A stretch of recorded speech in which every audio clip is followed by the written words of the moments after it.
હું તુષારી વેકરિયા અને જ્યારે 26 તારીખે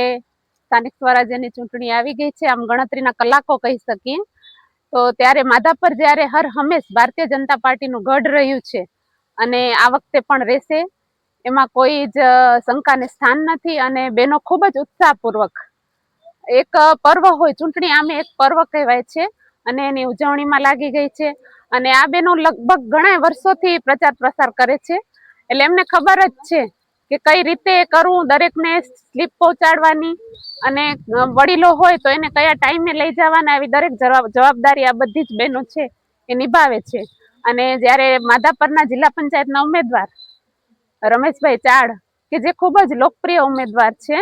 અને લોકો વચ્ચે રહેતા ઉમેદવાર છે, એવી જ રીતે હરીશભાઈ પિંડોરિયા માધાપર 2 ના, એ પણ ખૂબ જ સક્રિય છે. એટલે અમને ખુશીની વાત છે અને જંગી બહુમતીથી એ બંને ઉમેદવારો આવશે એવો અમને વિશ્વાસ છે. રમેશભાઈ ચાડ પાસેથી અપેક્ષાઓ તો હોય જ, કારણ કે એક એવા પરિવારમાંથી છે કે જ્યારે ભાજપની માત્ર 1-2 સીટ આવતી હતી ત્યારે એમના પિતાશ્રી છે ધનજીભાઈ, એ પાર્ટી સાથે જોડાયેલા હતા અને દરેક ગામે અને ઘરે ઘરે જઈ અને લોકોને પ્રેર્યા છે. એટલે જ્યાં અપેક્ષાઓ વધારે કેમ હોય, કેમ કે સંતોષાતી હોય